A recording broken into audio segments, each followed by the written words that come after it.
Mesdames, Mesdemoiselles, Messieurs, il se fait tard et pourtant j'aurais voulu vous parler, vous entretenir ce soir assez longtemps pour pouvoir vous communiquer un certain nombre d'informations qui me paraissent essentielles. Hélas, je serais bien obligé de me résumer. Mais j'essaierai, autant que faire se peut, de vous communiquer quand même l'essentiel du thème de ma conférence. Aujourd'hui, en effet, nous devons parler de l'apport de l'Afrique à la civilisation universelle. De quoi s'agit-il? L'Afrique passe pour être un continent fruste qui n'a presque rien apporté à la civilisation. On parle souvent du rendez-vous du donner et du recevoir, en supposant que d'ici là, l'Afrique aura fait ses preuves et que, peut-être, dans la phase ultime du développement de la civilisation universelle, l'Afrique apportera quelque chose à l'humanité. C'est vraiment renverser le courant de l'évolution et raconter l'histoire à rebours que de concevoir le développement historique de cette façon. Parce que c'est bien le continent africain qui fut à l'origine de tout le développement de la civilisation. Je voudrais seulement saisir 3 grandes étapes de cette évolution et m'entretenir avec vous là-dessus. Au tout début donc, maintenant cette question ne se discute plus âprement, mais il y a une trentaine d'années, pour être sérieux, il ne fallait pas considérer que l'Afrique puisse être réellement le berceau de l'humanité. C'était une idée qui paraissait extrêmement saugrenue et il fallait même faire preuve d'un grand courage intellectuel pour avancer une telle pensée. Depuis, la recherche s'est développée et vous en connaissez les résultats. Nous savons aujourd'hui que l'Afrique est bien le berceau de l'humanité. Mais vous me direz tout de suite que le berceau de l'humanité, on a dit que c'est un berceau à roulettes et qu'il passe d'un continent à l'autre. En fait, ceci est inexact. Ce berceau, on l'a placé au début en Asie, pour des raisons bien connues, relevant de la tradition biblique et aussi des apparences. C'est en Asie que se trouvent les 3 races.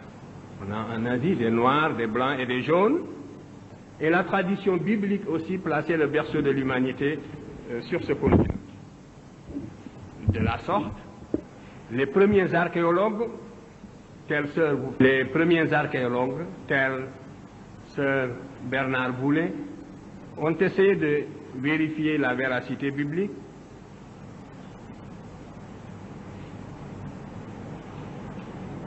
Donc, des fouilles ont été entreprises en Mésopotamie pour montrer que le déluge a bien eu lieu et que la Bible a dit vrai.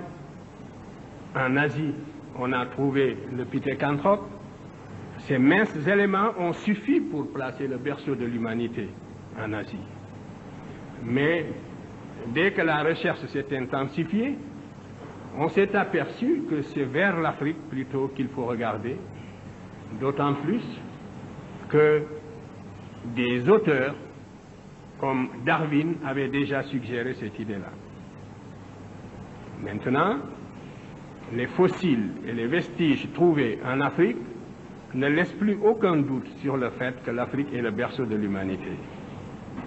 Et depuis que le berceau a été placé en Afrique, je vous l'ai dit, il ne l'a plus quitté. Et chaque jour, la recherche dans le domaine de la préhistoire, en matière, dans le domaine de l'archéologie préhistorique, prouve que l'Afrique est bel et bien le berceau de l'humanité. 6 spécimens d'hommes, si on peut les appeler ainsi, le terme est relativement impropre pour certains d'entre eux, mais pour nous exprimer d'une façon imagée, disons que 6 spécimens d'hommes sont nés en Afrique, ont vu le jour en Afrique. Les 3 premiers n'ont pas atteint, semble-t-il, dans l'état actuel de la recherche, un potentiel d'expansion suffisant pour sortir de l'Afrique. Mais les 3 autres en sont sortis pour peupler les autres continents. Les 3 premiers sont l'Australopithèque robustus, ce sont des noms barbares, je ne m'attarderai pas sur ces questions-là. C'est donc l'Australopithèque robustus, l'Australopithèque gracile et l'Homo habilis. Ces 3 spécimens, on ne les trouve pas sur les autres continents dans l'état actuel de l'archéologie préhistorique, de la recherche dans le domaine de l'archéologie préhistorique. Mais l'Homo erectus, qui est apparu en Afrique il y a environ 2 millions d'années, l'homme de Néandertal, que l'on appelle maintenant, et que l'on appelait aussi l'Homo faber, et que l'on appelle maintenant l'Homo sapiens, ainsi que l'Homo sapiens sapiens, ces 3 variétés sont sorties de l'Afrique pour aller peupler le reste du monde. L'Homo erectus est sorti de l'Afrique très probablement vers 1 700 000 ans. Il y avait 2 voies de sortie pour cette humanité, soit par l'isthme de Suez, soit aussi par le détroit de Gibraltar. Ce sont les voies qui ont été pratiquées par la première humanité née en Afrique sous la latitude du Kenya, dans cette région de l'Afrique de l'Est, qui comprend à la fois l'Éthiopie, le Kenya, la Tanzanie et même l'Afrique du Sud. Donc, cette humanité qui est née dans cette région est sortie de l'Afrique par l'isthme de Suez et par le détroit de Gibraltar. L'Homo erectus est entré en Europe il y a environ 400 000 ans. Il a été suivi par l'homme de Néandertal, très probablement vers 100 000 ans ou 150 000 ans. Et l'Homo sapiens sapiens lui-même, c'est-à-dire l'homme qui est à la fois comme vous et moi, c'est la dernière forme, si vous voulez, de l'humanité. L'Homo sapiens sapiens est sorti de l'Afrique il y a 40 000 ans et est allé peupler également l'Europe. Voilà donc le processus de la formation, si vous voulez, de l'humanité, de l'apparition de l'humanité, et aussi le déplacement de cette humanité vers les autres continents. Si l'humanité était restée seulement en Afrique, elle ne se serait pas différenciée en races. Le continent africain présente une climatologie qui ne justifie pas extrêmement la différenciation raciale. Donc la race est une notion géographique. Et c'est parce que l'Homo sapiens sapiens est sorti de l'Afrique il y a 40 000 ans pour aller peupler l'Europe en particulier, qu'il est entré en Espagne et en France, qu'il a séjourné dans cette région dans des conditions extrêmement dures, parce que c'est pendant la dernière glaciation vurmienne qui a duré 100 000 ans que l'Homo sapiens sapiens est sorti de l'Afrique. Donc c'est parce que cet Homo sapiens est sorti de l'Afrique pour aller en Europe, dans ces conditions très spécifiques, qu'il s'est opéré une différenciation raciale. L'humanité qui est née en Afrique il y a 120 000 ans, en l'espèce de l'Homo sapiens sapiens, cette humanité était nécessairement négroïde, comme vous le savez. Vous savez bien que les organismes supérieurs nés sous la latitude du Kenya, pour survivre dans les conditions de la préhistoire, devaient être nécessairement pigmentés. L'organisme devait être nécessairement protégé du flux des rayons ultraviolets sous la latitude du Kenya pour pouvoir survivre.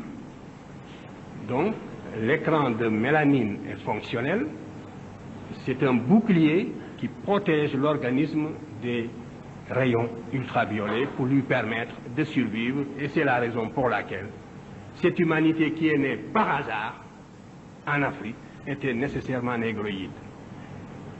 En émigrant dans les conditions de la préhistoire pour aller en Europe, elle s'est adaptée à d'autres conditions diamétralement opposées aux conditions de vie de l'Afrique. Et c'est pour ça que progressivement, elle a blanchi pour devenir leucoderme. Ce laps de temps est évalué à peu près à 20 000 ans si nous considérons la date, l'époque de l'entrée de l'homme de Grimaldi, c'est-à-dire du premier Africain en Europe. L'homme de Grimaldi, ainsi qu'on l'appelle, est entré en Europe il y a 40 000 ans. Il est resté sur place, il a évolué sur place jusqu'à moins 20 000 ans, pour qu'apparaisse pour la première fois sur la planète la morphologie du leucoderme et par conséquent le type humain qu'on appelle la race de Cro-Magnon. Il faudra encore attendre 15 000 ans pour qu'apparaisse le type que l'on appelle communément l'homme de la chancelade et qui serait le prototype du jaune.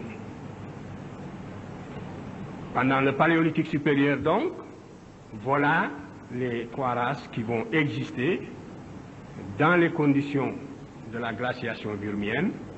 Et la toute première, qui est la race noire, s'est étendue de l'Europe de l'Ouest jusqu'au lac Baïkal. À travers la Crimée, le bassin du Don, toute la région de l'Europe actuelle, partout, on trouvait, il y a 32 000 ans, on ne trouvait qu'une seule humanité homogène, qui était cette humanité négroïde, qui, en s'expatriant, se différenciait aussi. C'est la même humanité aussi qui a fini, vers moins 15 000 ans, qui a traversé le détroit de Bering pour aller peupler également les trois Amériques. Justement, le peuplement de l'Amérique est une confirmation de l'origine monogénétique de l'humanité, parce qu'en Amérique, vous avez toutes les transitions climatiques depuis la Terre de Feu jusqu'en Alaska. Vous avez donc toutes les zones climatiques possibles qui existent. Mais l'Amérique n'a pas connu d'homme fossile. Il n'y a pas, par exemple, en Amérique, ni d'Homo erectus, ni d'Australopithèque robustus, ni d'Australopithèque gracile, ni d'Homo habilis, ni d'Homo erectus. Parce que comme je vous ai dit que les trois premières variétés ne sont pas sorties de l'Afrique, c'est tout à fait normal qu'on ne les trouve pas en Amérique, mais l'Homo erectus est bien sorti de l'Afrique et on ne le trouve pas en Amérique. De même, l'homme de Néandertal est sorti de l'Afrique et on ne le trouve pas non plus en Amérique. Donc, nous voyons bien que l'origine monogénétique de l'humanité, qui au premier abord paraissait relativement invraisemblable, est confirmée par l'archéologie préhistorique. Si j'avais le temps, j'aurais parlé de la philosophie qui sous-tend les deux thèses qui s'affrontent aujourd'hui dans le domaine de l'hominisation et de la théorie de l'hominisation. Vous savez bien qu'il y a la thèse monogénétique qui s'appuie sur toutes ces données de l'archéologie préhistorique, mais à côté aussi il y a la thèse polycentrique qui voudrait que certaines conditions étant réunies, la nature ait créé ici un homme jaune, là un homme blanc et ailleurs un homme noir. Cette thèse, qui est aussi la thèse du bon sens, eh bien, elle n'est pas confirmée par les faits d'archéologie préhistorique. Et lorsqu'on y regarde de près, elle est même la plus invraisemblable parce qu'il est extrêmement improbable que la nature, au cours de son évolution, passe 2 fois par le même point. Bref, c'est la thèse monogénétique qui est confirmée. La thèse polycentrique est sous-tendue aussi par des préoccupations, disons, raciales, pour ne pas dire racistes. Tout ce que je vous dis sur l'origine de l'humanité ne doit pas nous inciter à tirer la moindre gloriole, si je puis dire, du fait. Il nous faut seulement considérer que c'est un fait du hasard. Mais si on le perd de vue, on explique l'évolution à rebours que vous disiez, et on enlève l'appétit intellectuel aux chercheurs et aux étudiants.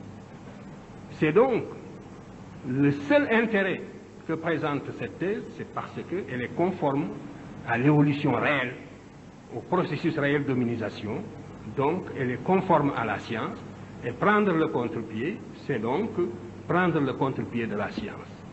C'est voilà donc l'intérêt surtout qu'il faut attacher à cette théorie de l'apparition de l'homme en Afrique. Vous voyez donc au tout début, par le plus grand des hasards, l'Afrique a vu naître l'humanité et le peuplement du reste du monde s'est fait à partir de l'Afrique. Et les hommes qui sont sortis de l'Afrique ne sont pas sortis de l'Afrique les mains nues. Ce sont des hommes qui sont sortis avec toute leur industrie constituée. L'homme de l'Orignacien avait inventé une industrie justement. Le Grimaldien, comme je l'ai appelé tout à l'heure, il a inventé une industrie qu'on appelle l'industrie aurignacienne. C'est ainsi qu'on l'a caractérisé une fois qu'il est arrivé en France. Mais cet homme est entré en Europe avec son industrie bien constituée. L'industrie aurignacienne, dont cet homme est responsable, n'est pas née en Europe. Elle a été inventée de l'extérieur. Et les inventions qui se situaient au niveau de la pierre à cette époque étaient de véritables révolutions. Cela aussi, il ne faut pas le perdre de vue. C'était le sommet du progrès. C'était au moment où l'homme devait affronter la nature, une nature quasi vierge, n'est-ce pas, pour la dompter. Et dans ces conditions-là, qui étaient des conditions extrêmement dures que l'imagination peut à peine aujourd'hui reproduire, les hommes, à cette époque-là, c'est l'Afrique qui a porté aux autres continents. Et nous sortons de la préhistoire et nous entrons dans la période historique proprement dite. Je passe très vite. La période historique proprement dite, elle est caractérisée par l'apparition de l'écriture. Là encore, c'est la vallée du Nil qui devance le reste de l'humanité pour des raisons bien simples.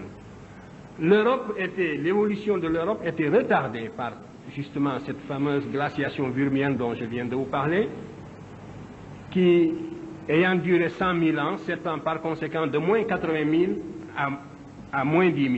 Vous voyez. Donc, pendant toute cette période, l'évolution de l'Europe étant retardée, l'Afrique a évolué normalement. L'Afrique a connu seulement des périodes tantôt sèches, tantôt des périodes pluviales. Donc, a évolué selon un rythme relativement normal. Et le processus cumulatif de la civilisation était donc plus intense en Afrique qu'en Europe où on vivait dans des grottes. Il en résulte tout de même le fait que l'Afrique entre, la première dans la période historique, et dès la fin du 4e millénaire avant Jésus-Christ, l'Afrique invente l'écriture. Et à partir de moins 3300, nous avons des documents écrits, nous pouvons suivre l'évolution de l'Afrique dans la vallée du Nil. En moins 4236, l'Afrique invente déjà un calendrier sidéral.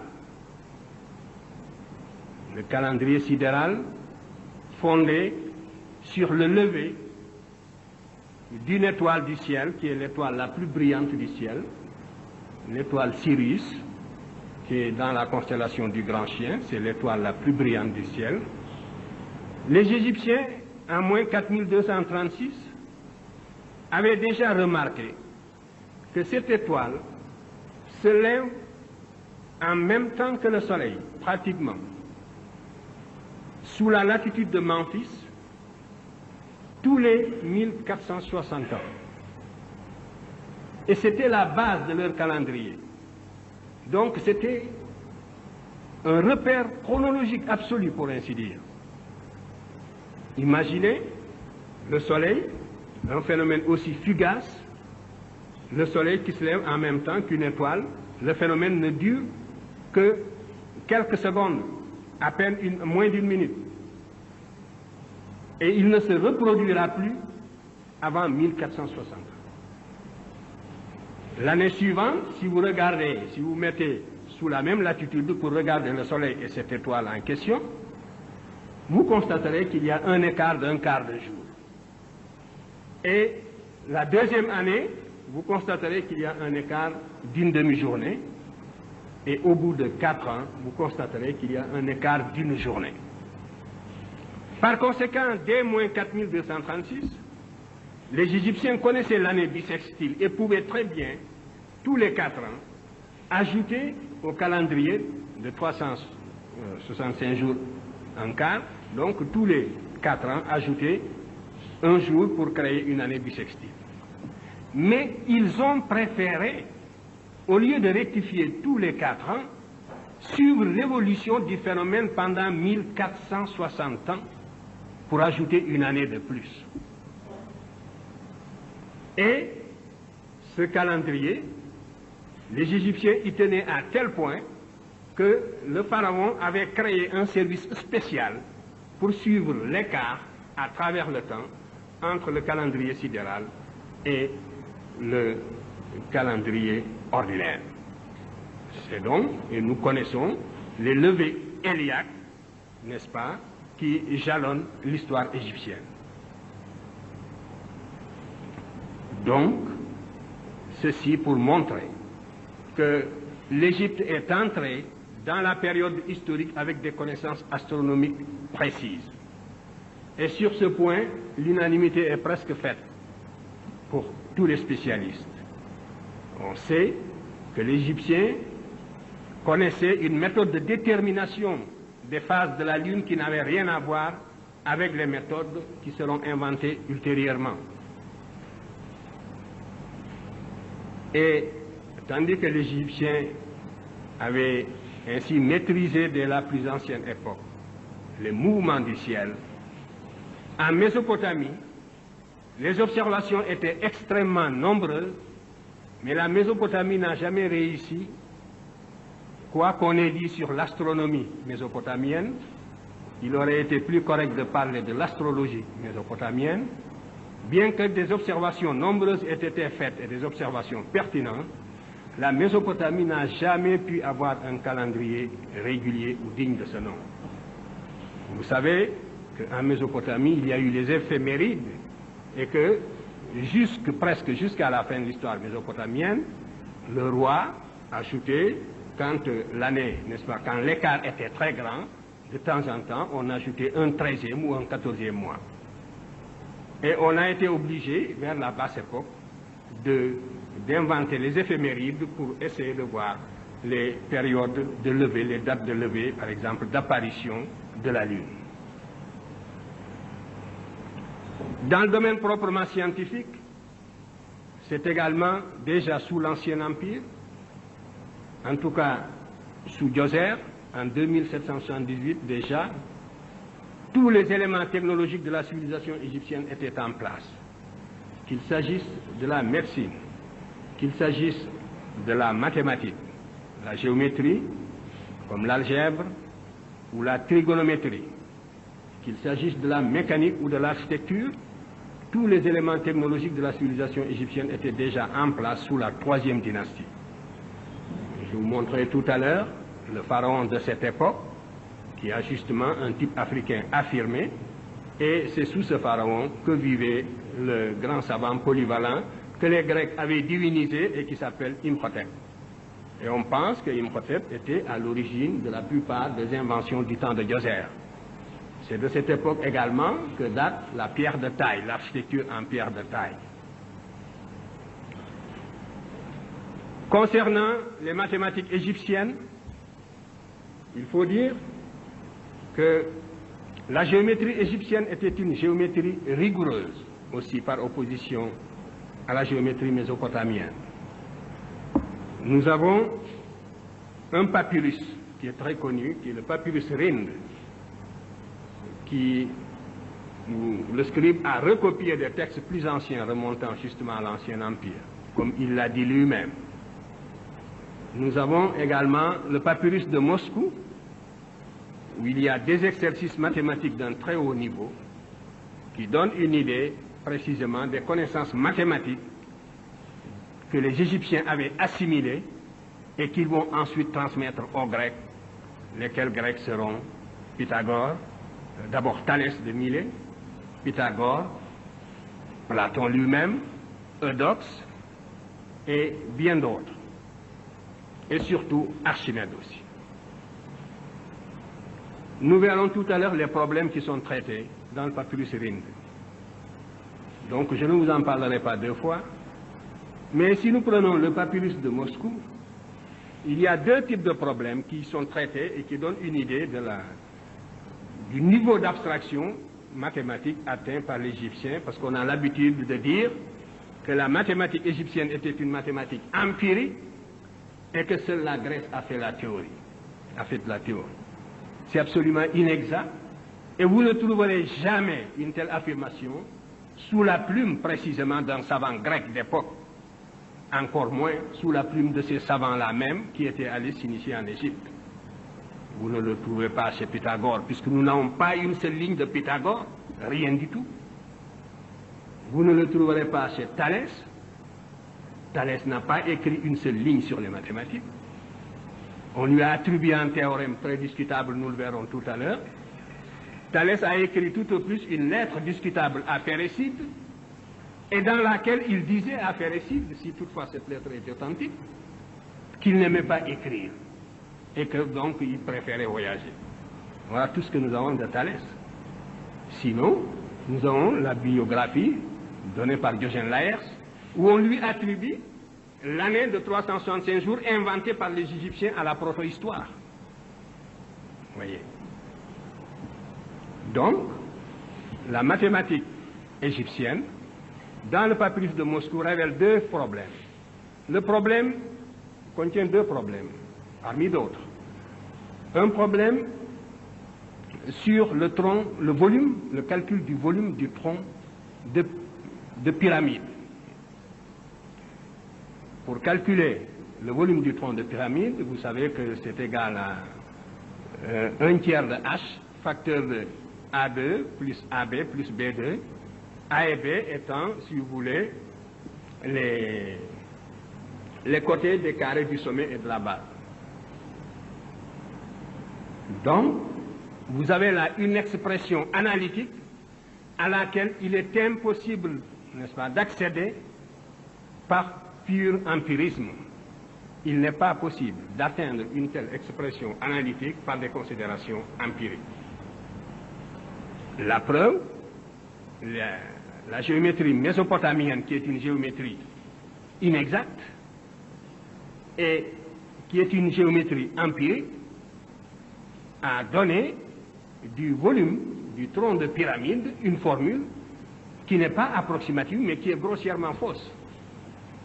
Par exemple, la mathématique mésopotamienne donne le volume V égale H sur 2 et non pas sur 3, facteur de A2 plus B2 et le terme AB est oublié.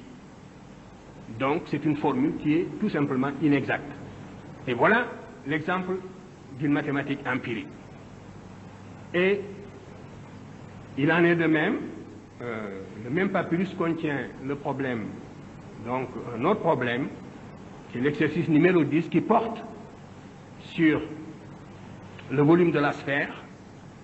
Ceux d'entre vous qui se sont intéressés aux mathématiques, les mathématiciens qui sont dans la salle, savent combien il est difficile d'étudier les surfaces courbes, et ils savent surtout qu'on ne peut pas donner la formule rigoureuse de la surface de la sphère, comme les Égyptiens l'ont fait dans l'exercice numéro 10 du papyrus de Moscou, c'est-à-dire donc 4πr2, qui est la formule moderne, de même que la formule que je vous ai donnée tout à l'heure pour le tronc du volume de pyramide correspond à la formule moderne.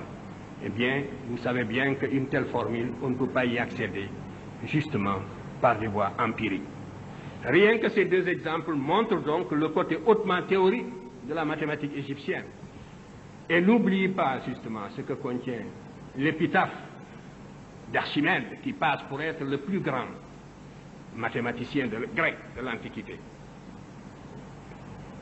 Archimède, parmi toutes les découvertes qu'il avait faites, considérait précisément que la plus belle de toutes, c'était la surface de la sphère, avec le cylindre exscrit. Et c'est la raison pour laquelle il avait choisi cette figure comme épitaphe. Et quand Cicéron a trouvé son tombeau, sa tombe en Sicile, en Syracuse, eh bien, il a été guidé par cette figure qu'on a retrouvée, précisément, sur la dalle. Et c'est comme ça qu'on a identifié le tombeau d'Archimède. Eh bien, cette figure, les Égyptiens l'avaient tracée tout simplement 2000 ans avant la naissance d'Archimède.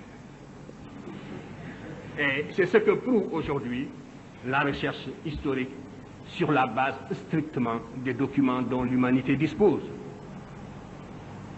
Et ce que je vous dis là, bien d'autres théoriciens le savent et le disent également aussi. Il y a des chercheurs de bonne foi répartis dans le monde qui reconnaissent ces faits, mais ces faits ne sortent pas des laboratoires.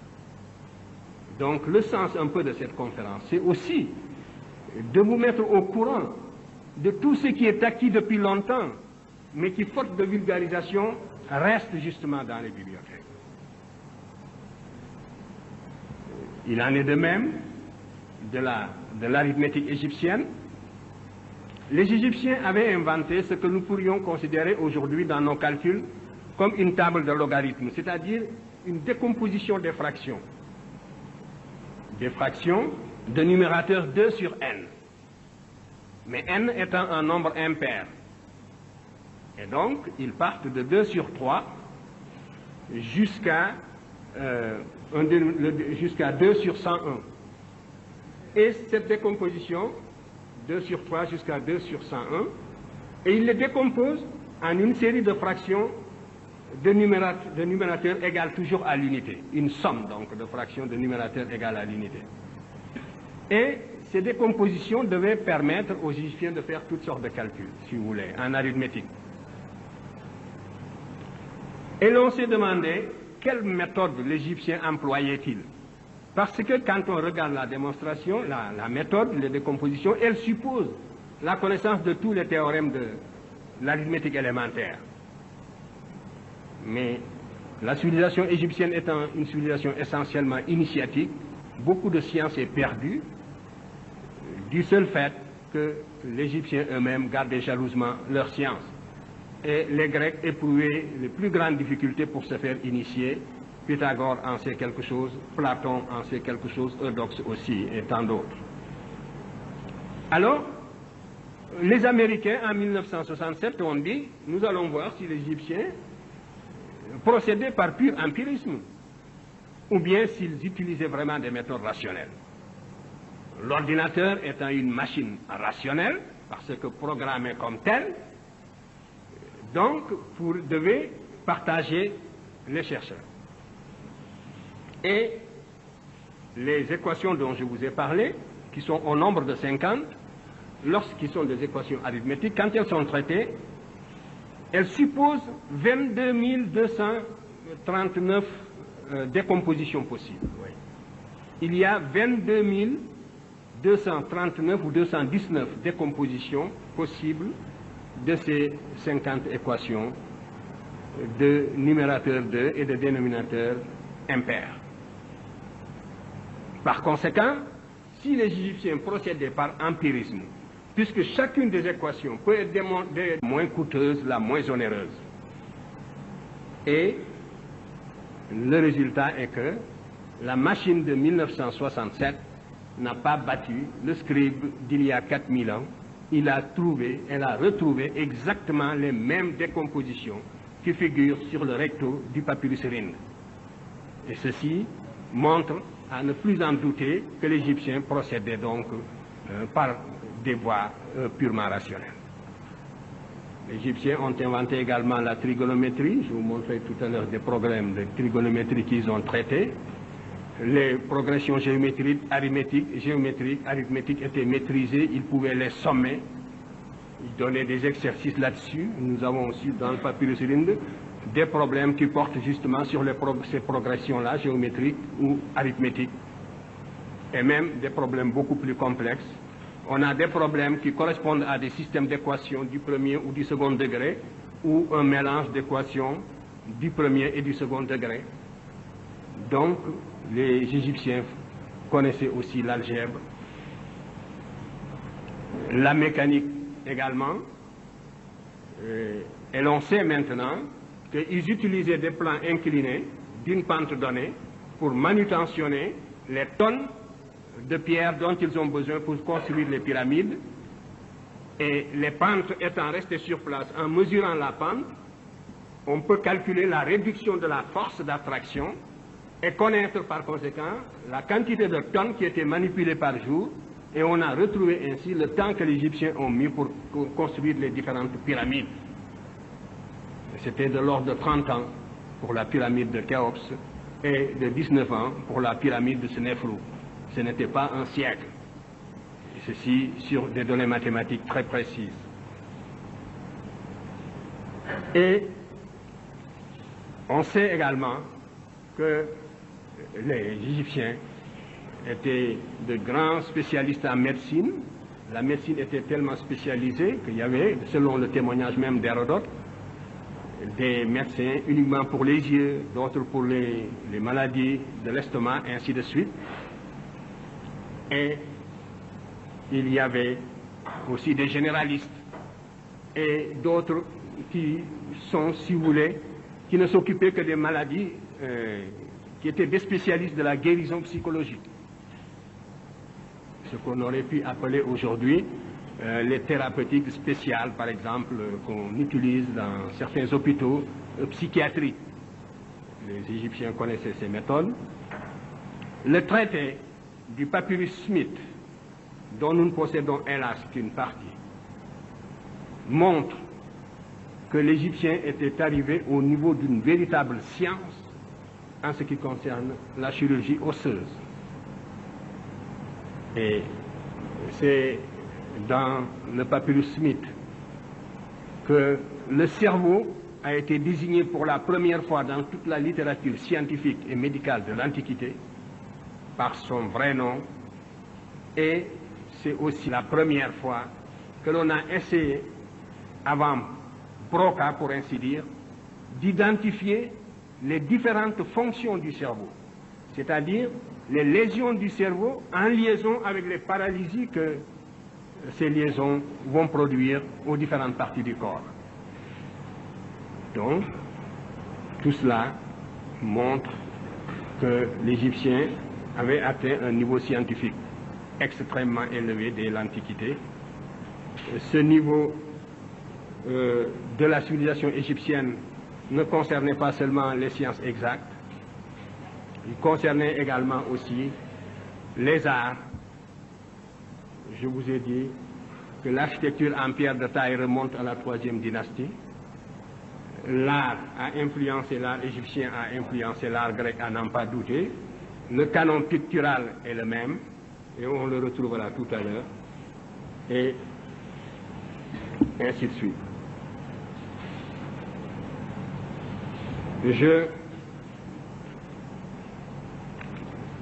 Je voudrais juste donc illustrer très rapidement ce développement par quelques clichés que l'on va projeter avant d'arriver donc à la 3e phase. Donc, la 2e phase au cours de laquelle la civilisation égyptienne a transmis les valeurs de la civilisation à la Grèce correspond à la phase pendant laquelle l'Afrique, de nouveau, a transmis les valeurs de sa civilisation à la Méditerranée septentrionale.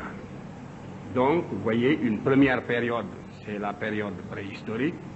L'humanité naît en Afrique et sort de l'Afrique pour peupler les autres continents. Donc, ensuite, nous entrons dans la période historique. L'Égypte développe une civilisation dont elle transmet les valeurs à la Grèce, qui à son tour les transmet à l'Occident.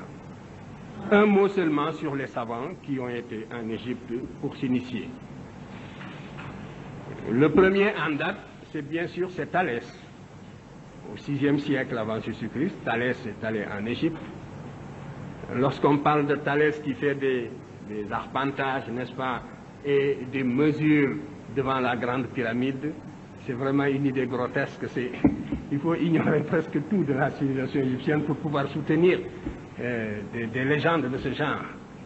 Mais ce qui est sûr, c'est que Thalès est allé en Égypte et qu'il s'est initié, n'est-ce pas, à la science égyptienne.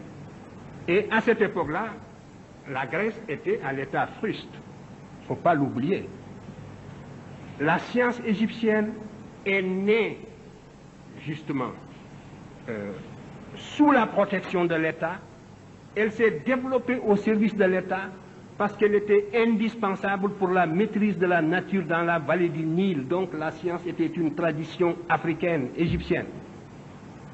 Par contre, toute la tradition grecque s'opposait à l'innovation, il ne faut pas l'oublier. Pythagore,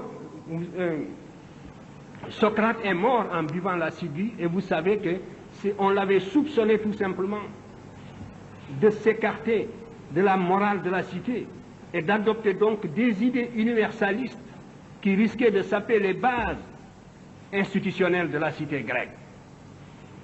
La Grèce, même celle de Platon, n'a jamais dépassé le cadre d'une cité.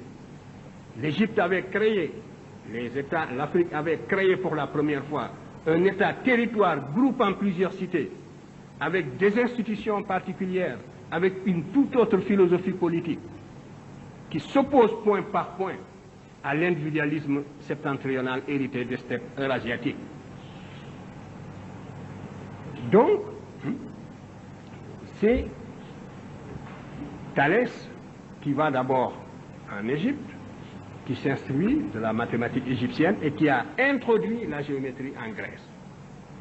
Mais la science était une nouveauté en Grèce qui n'était pas acceptée par la religion et la tradition grecque.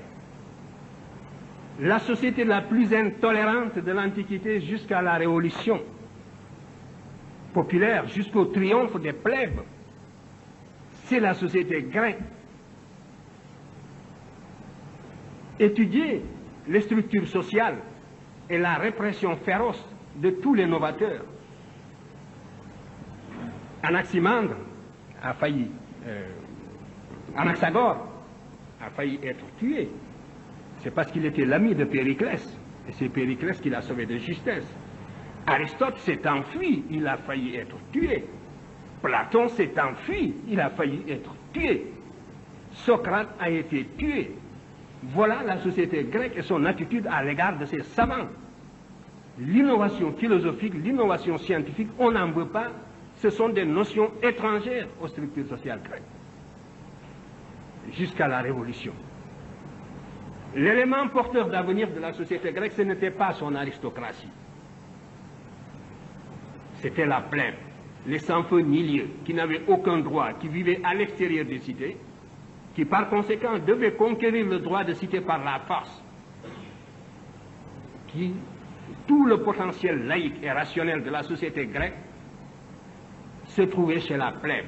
Et c'est avec la montée des plèbes que la société grecque s'est laïcisée dans les conditions que l'on sait et sur lesquelles je ne peux pas m'étendre.